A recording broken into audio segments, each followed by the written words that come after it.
লোক নেই। বিজেপি আগে হিসাব দিক, বাংলার সবকটা বুথের মধ্যে কটায় এজেন্ট দিতে পেরেছে, আর কিছু হচ্ছে ওই টাকা ছড়িয়ে আর টাকার গল্পে। তো মানুষকে তো বিভ্রান্ত করেছে। পোস্ট পোল ভায়োলেন্স আমরা কেউ সমর্থন করি না, কিন্তু যেভাবে প্রি পোল প্রভোকেশন হয়েছে, তারা আবার পোস্ট পোল ভায়োলেন্স নিয়ে নাটক করছেন কেন? Pre poll provocation, Amit Shah দেশের স্বরাষ্ট্রমন্ত্রী পাড়ার গুন্ডাদের ভাষায় কথা বলছেন, উল্টো ঝুলিয়ে মারবো। প্রি পোল প্রভোকেশন দিয়েছেন আর পোস্ট পোল রিয়াকশনের আর্তনাদ করবেন, দুটো তো একসঙ্গে হবে না।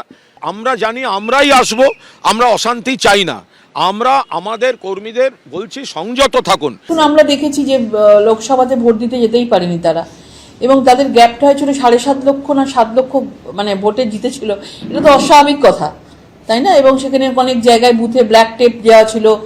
এবং লোকসভা যদি সত্যি এরকমভাবে কেন্দ্রীয় নির্বাচন কমিশন যেভাবে কাজ করেছেন সেটা যদি লোকসভাতে হতো, তাহলে হয়তো আসল চিত্রটা, আসল ভেতরে কি তারা করেছে সেটা ধরা পড়তো।